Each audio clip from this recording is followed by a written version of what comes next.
बिस्मिल्लाहिर्रहमानिर्रहीम। अलजबरा, ठीक है। साइन इन अलजबरा, यानी अलजबरा में जो आप साइन इस्तेमाल करते हैं या मैथ में जो आप साइन इस्तेमाल करते हैं उनके बारे में है ना। तो प्लस साइन जो है वो क्या है, यूज्ड फॉर एडिशन। एडिशन मतलब ऐड करना, जमा करना। कि प्लस का जो साइन है वो जमा के सवालों में इस्तेमाल होता है, ठीक है।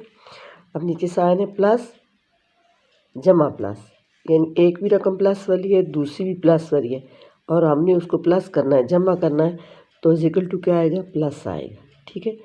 अब दूसरे नंबर पे है प्लस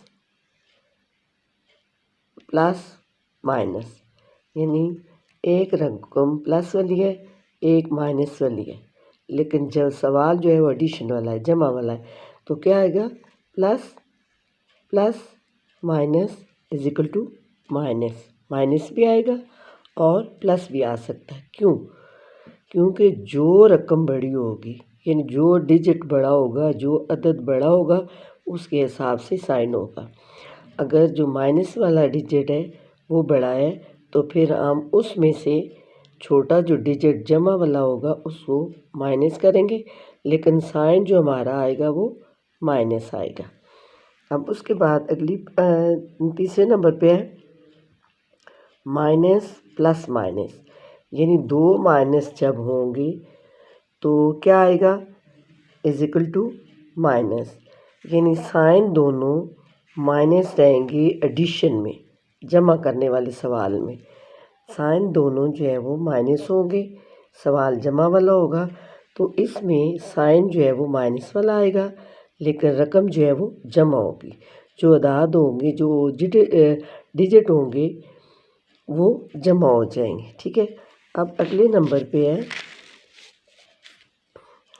माइनस प्लस और plus is equal to minus और प्लस।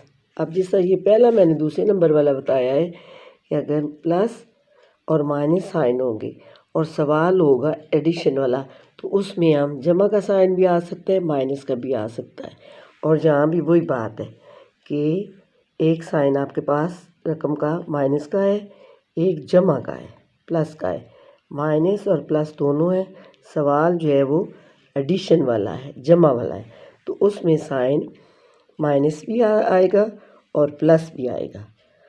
यानी जो रकम बड़ी होगी, जो अदद बड़ा होगा, जो डिजिट बड़ा होगा, तो उस वाला साइन जो है आंसर में आएगा, ठीक है। अब ऐसे ही मैंने सवाल आगे किया है, आप ज़रा देख लें। सवाल पहला जो किया है क्वेश्चन 8a माइनस 9a, ठीक है।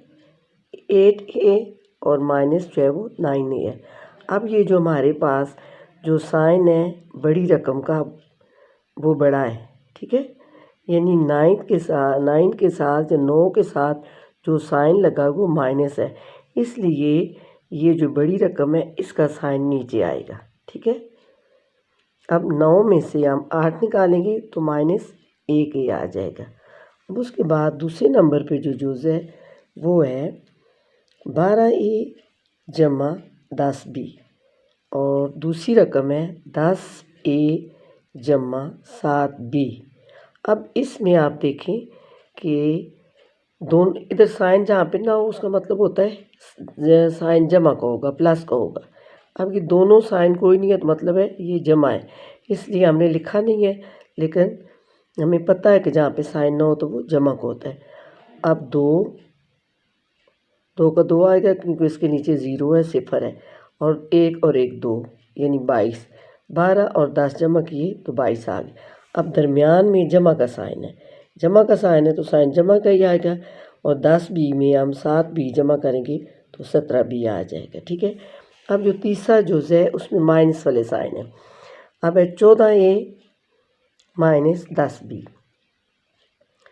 11a माइनस 11b, ठीक है।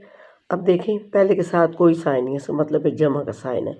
अब 4 में हमने 1 जमा किया 5, 1 और 1 2।